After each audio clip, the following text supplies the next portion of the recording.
And I have seen all the outer limits of your gutted smile. And truth be told, you got me sold the moment you untied. And now that it's getting colder, I hold things closer. Fill every gap with wild desires in a heart that hopes to catch on fire. And harvest moons won't keep me away, they sure as hell won't make you stay. So I will walk this frozen mile as you walk down that gorgeous aisle. Through a smile in broken English, we'll stick that finish by landing on your running feet and being swept away from me.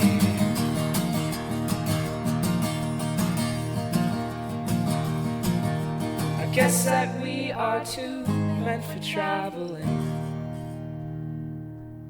The open road just grows and spreads our wings. Or maybe we are suckers for the scenery. But don't you fret. Hello there. How you guys doing? It's good to see you. Give me just a sec, all right? Let me put all this stuff down here so I can give you my full attention. All right. Oh, that. These guys. Oh. Oh, that's good. That's tasty. All right. Well, hello, everybody. My chickie monkeys, my G-babies, family, friends, everybody else out in the verse. Welcome back for another episode of Little Known Facts from Stewart's Almanac. This one is going to take place. I'm going to give you a little history lesson at first, okay? This one's going to be about my grandfather, my pawpaw, which would be Pop's dad, okay? And unfortunately, you chickie monkeys and G-babies never got to meet him. He was gone before you guys came along. But I do have some stories about that because he did come to visit you, okay? We'll tell those another time. But before I get into this one story about Pawpaw, one of my favorite stories actually, Pawpaw was the strongest man I knew. That man had a handshake of steel, but he had the kindest heart and the funniest laugh, and he wore these big glasses and stuff, and I love that man to death. And he is missed and has been missed for a long time. All right, enough with that. Let's start with a little history lesson, okay? We're going to start back in 1936, okay? The war in the European theater was starting to ramp up and stuff, and the Americans realized that, there may be a time when we are dragged into this war. And there was a lot of this taking place on the open sea. And believe it or not, we didn't have a very big Navy. So in 1936, they enacted the American Merchant Marine Act, okay? And what that did was provide funding for shipyards on all the coast, west, east, up, down, north, south, Gulf of Mexico, all of them, to start building ships that could be used for merchant time as well as Marines for the Navy to protect the shores. U.S., okay? There you go.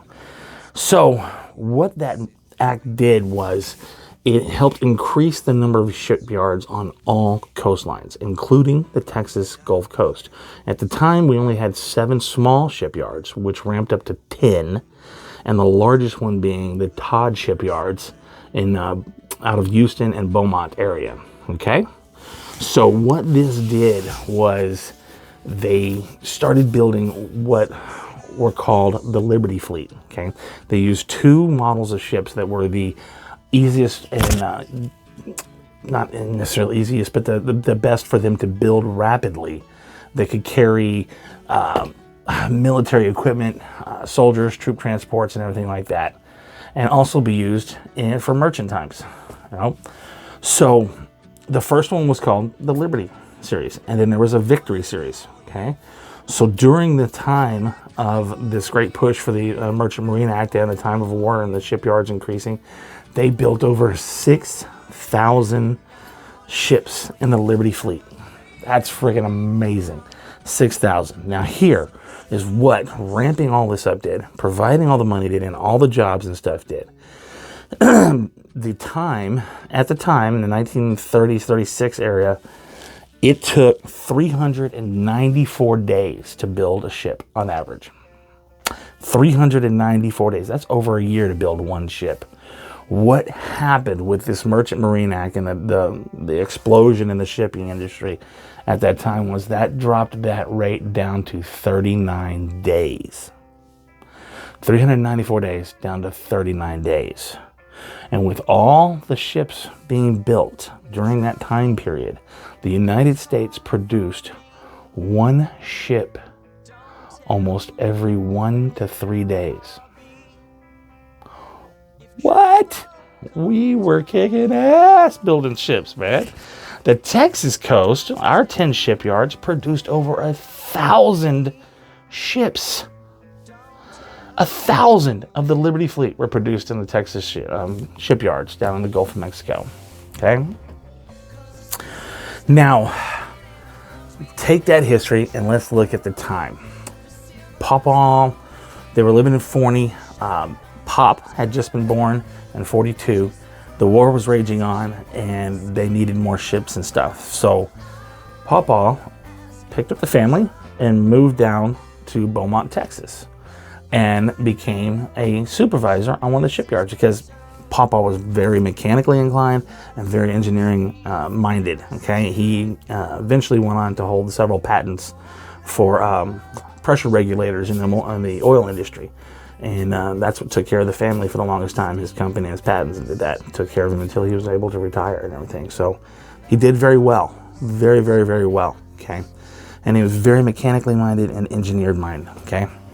So he became a supervisor down in the shipyards. Okay. And this went on. He was there for the duration of the war. Uncle Danny was born in 1944 down in Beaumont, Texas. I didn't know that. My aunt just told me that. Aunt Linda told me that. So that was some new information. So they were down there for quite a while working the shipyards. And in fact, Papa even tried to join the Army during the war because, that you wanted to do your part. But the military wouldn't release him from the shipyards because they were in such dire need of ships. And his supervisory role was so critical, they couldn't afford to take him out of that role. So he wasn't allowed to join the military because he was working the shipyards and building the ships. So on one hand, good for that, because I didn't want him to go over there either. But I'm sure that probably hurt his pride a little bit. But in the end, he was very proud of what he did down there, and he used to love to tell me stories about it.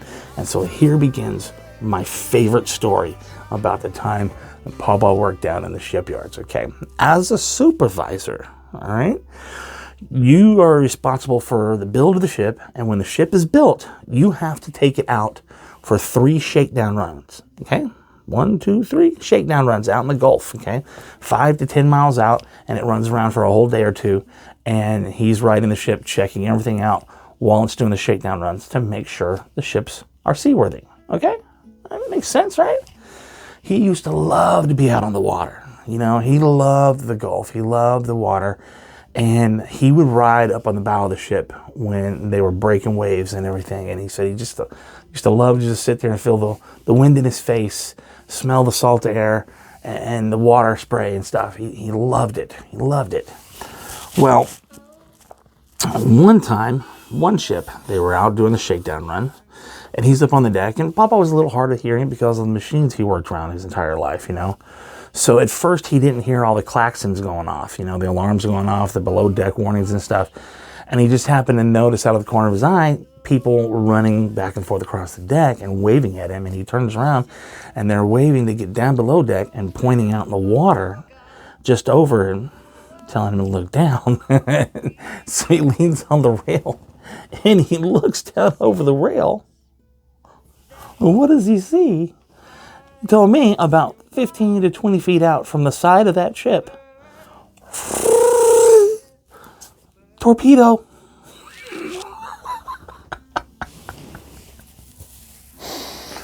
Freaking torpedo in the Gulf of Mexico, 5 to 10 miles offshore. Okay?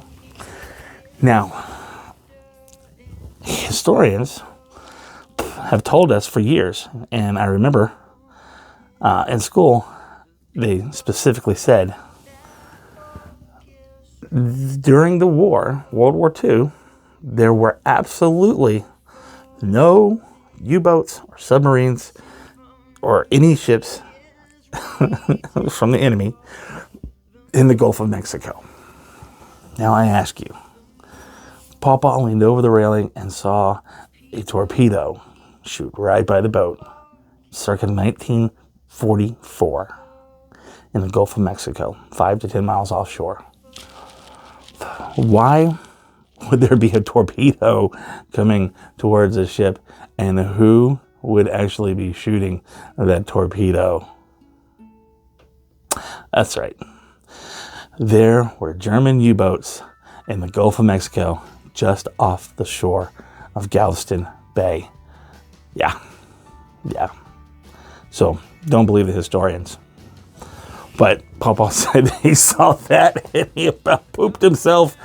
He ran below decks and they turned the ship about and got their butts back to port and everything like that. But that was one of his. He said it used to be scary to tell the story. Then he realized, it's kind of funny, The story, they were in the Gulf and everybody says they weren't. And he's like, I know better.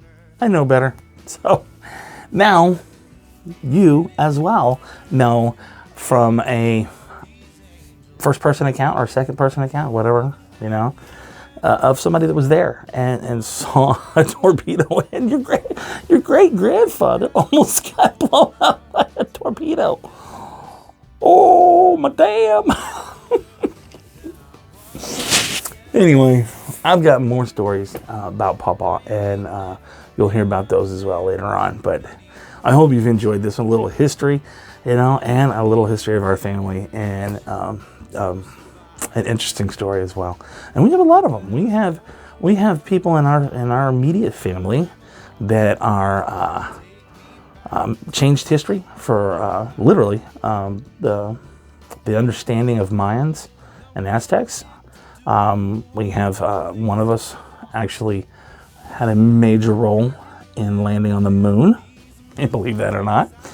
That's all coming in season 2. But we're gonna finish retelling all these so they have a little more cleaner, a little more information and stuff like the history on this one. So I hope you continue to enjoy these videos, and remember, love, peace, and bacon grease, y'all.